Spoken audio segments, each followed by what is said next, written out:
ইরানের এক লোক শুনেছিল, ইরানের যে এই দেশে একজন মুস্তাজাবু দাওয়াত আছে। সুবহানাল্লাহ জোরে বলে। বিরক্ত হচ্ছেন নাকি আপনারা? মুস্তাজাবু দাওয়াত শব্দের অর্থ হচ্ছে যার দোয়ায় কোনো পর্দা নেই, দোয়া কবুল হয়ে যায়। সুবহানাল্লাহ বলবেন না? দোয়া কবুল। এক লোক শুনছেন যে ওই লোক যদি দোয়া করে দোয়া কবুল হয়, এই লোক পোটলা পাটলি বেঁধে উঠ হলো নিয়ে ওই ইরানের দিকে আসা শুরু করেছেন। সুবহানাল্লাহ জোরে বলুন। আস্তে আস্তে দেখে যে এক লোক পুকুর পাড়ে দুইটা শুয়োরকে গোসল করাচ্ছেন। কয়টা শুয়োরকে? দুইটা শুয়োরকে গোসল করাচ্ছেন। লোকটি এসে সালাম দিয়েছেন, আসসালামু আলাইকুম ওয়া রাহমাতুল্লাহ। যে লোক গোসল করাচ্ছে ও পুকুর পাড় থেকে তাকিয়েছে, বলছে ভাইজান কিছু বলতে চান? বলে হ্যাঁ বলতে চাই। তো কি বলতে চান? বলে এখানে নাকি মুস্তাজাবু দাওয়াত আছে। লোকটা কেঁদে ফেলেছে, পুকুর পাড়ে যে লোক ওই লোকটা কেঁদে ফেলেছে। পুকুর পাড়ের লোক যে লোক শুয়োরকে গোসল করাচ্ছেন, ওই লোক আগত ব্যক্তিকে মুসাফিরকে ডেকে ডেকে বলেন, মুসাফির ওই মুস্তাজাবু দাওয়াতকে দিয়ে তুমি কি করবে, তার কারণ কি? বলে ভাইজান আসলাম এই কারণেই, মুস্তাজাবু দাওয়াত নাম শুনেছি। ওই লোকের কাছে আসলে দুরারোগ্য ব্যাধি ভালো হয়ে যায়। ওই লোকের কাছে আসলে দোয়া নিলে ও যা দোয়া করে ওই দোয়া আল্লাহ কবুল করে নেন। এই জন্য আমি মরুর পথ মরুভূমি পাড়ি দিয়ে উঠকে সওয়ার বানিয়ে পোটলা পাটলি নিয়ে সামান্যতম খাবার গাঠটিতে নিয়ে আমি ওই দরবারে এসেছি।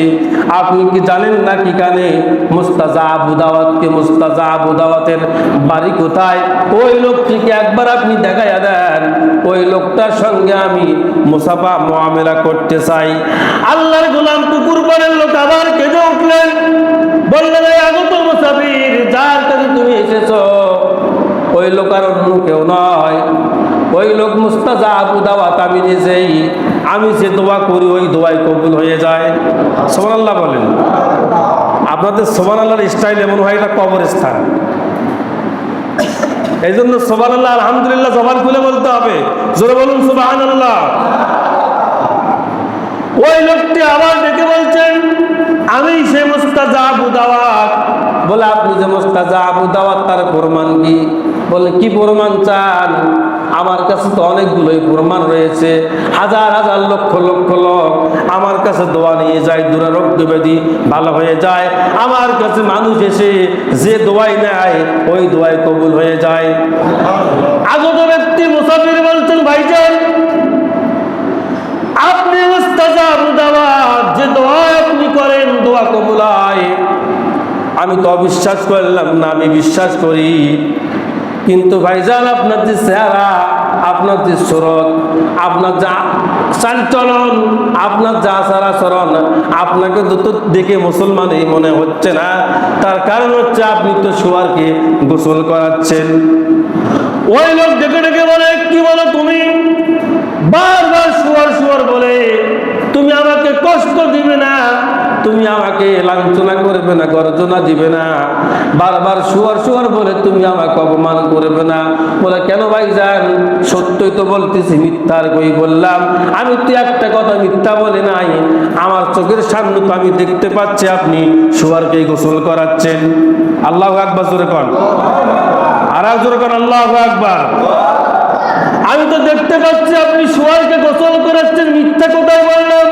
বলে চুপ করা আগত মুসাফির ব্যক্তি, আর একবার যদি তুমি শুয়োর শুয়োর বলো আমার মনে আমি কষ্ট পাই, আমি দুঃখ পাই। বলে আল্লাহর গোলাম, আমি কোথায় মিথ্যা কথা বললাম, কোথায় আপনাকে কষ্ট দিলাম? অথচ আপনার হাতে এখনো শুয়ারের রশি ঝুলতেছে, এখনো খিঞ্জিরের রশি ঝুলতেছে।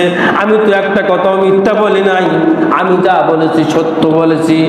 যে লোক মুস্তাজাব দাওয়াত পুকুর পাশ থেকে পানির উপর থেকে আস্তে আস্তে ওঠেন আর আগত মুসাফিরের দিকে তাকান, তাকে বলে আল্লাহর গোলাম মুসাফির, তুমি যাকে শুয়ার শুয়ার বলো, ওই লোক ওই শুয়ার দুটা আসলে শুয়ার নয়। ওই শুয়ার দুটা হচ্ছে একটা আমার বাবা আর একটা হচ্ছে আমার মা। যাকে শুয়ার শুয়ার বলতেছ, একটা আমার আব্বা আর একটা আমার মা। এবার লক্ষ্য করুন, মুসাফিরের মাথা গরম হয়ে গিয়েছে। কার কাছে দোয়া নিতে আসলাম? তার আব্বা মা তো শুয়ারে পরিণত হয়ে গিয়েছে। দোয়াটা চাবো কোথায়? দোয়াটা পাবো কোথায়? আর এর কাছে দোয়া নিলে আমার ভাগ্য উন্নতি হবে না অবনতি হবে আল্লাহ ভালো জানে। মুসাফির মনে মনে ভাবলেন, না, যেহেতু লক্ষ লক্ষ মানুষ তার কাছে আসে দোয়া নেয়, সে মুস্তাজাব দাওয়াত দোয়া কবুল হয়ে যায়। আমি মনের মধ্যে কোনো সংশয় রাখবো না, আমি মনের মধ্যে কোনো খটকা রাখবো না। দেখি না এর মূল ঘটনাটা কি, এর ভেতরে কারণটা কি। ওই মুস্তাজাব দাওয়াত পানি থেকে যখন উপরে উঠেছে, ওটার সঙ্গে সঙ্গে আগত মুসাফির বলতেছে, আল্লাহর বান্দা ও আল্লাহর গোলাম, দোয়া নেওয়ার পূর্বে আর একটা কথা আপনাকে জিজ্ঞেস করতে চাই, আপনি কি আমাকে সত্য কথাটা বলবেন নাকি? মুস্তাজাব দাওয়াত ডেকে বলেন, ও আগত মুসাফির, আমি আমার জীবনে 40 বছরের আগে আমি যা করেছি তওবাতুন নাসুহা করেছি, আল্লাহর কাছে আমি তওবা করেছি। আমি আর যে মনে মিথ্যা কথা বলি নাই। আমার মনে হয় 40 বছরের মধ্যে একটা মিথ্যা কথাও আমি বলি নাই। ও আগত মুসাফির, তুমি বলো আমার কাছে তুমি কি জানতে চাও? বলো আল্লাহর গোলাম, আপনি একটু পূর্বেই পানির মধ্যে যখন আপনি শুয়ারকে গোসল দিতেছিলেন, তখন আপনি বলতেছিলেন ওটা আমার আব্বা, একজন আমার আব্বা একজন আমার মা। কিন্তু আপনার আব্বা মা মানুষ থেকে শুয়ারে পরিণত হলো কেমনে? এর রহস্যটা, এর কারণটা আমি একটু জানতে চাই। আল্লাহু আকবার, জোরে বলুন। এর কারণটা একটু জানতে চাই, বলবেন কি? মুস্তাজাব দাওয়াত কেঁদে ফেলেছেন, আল্লাহ দরবারে চক্ষু এবং নাক তুলিয়ে বলে, আল্লাহর গোলাম আগত মুসাফির,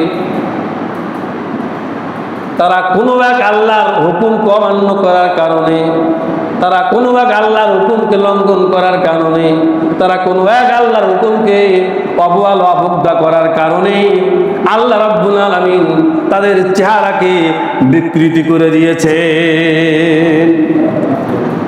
মুসাফির ডেকে ডেকে বলছেন, আল্লাহর গোলাম,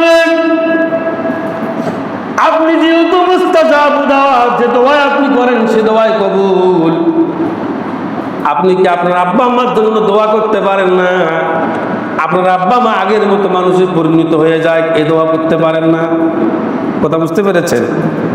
আপনার দোয়া যদি সারা জাহান পাগল হয়, আপনার আব্বা মা শরীরে পরিণত হয়ে আছে, তা আপনি এই দোয়াটা করতে পারেন না যে আপনি দোয়া করেন আগের মতো আপনার আব্বা মা হয়ে যায়?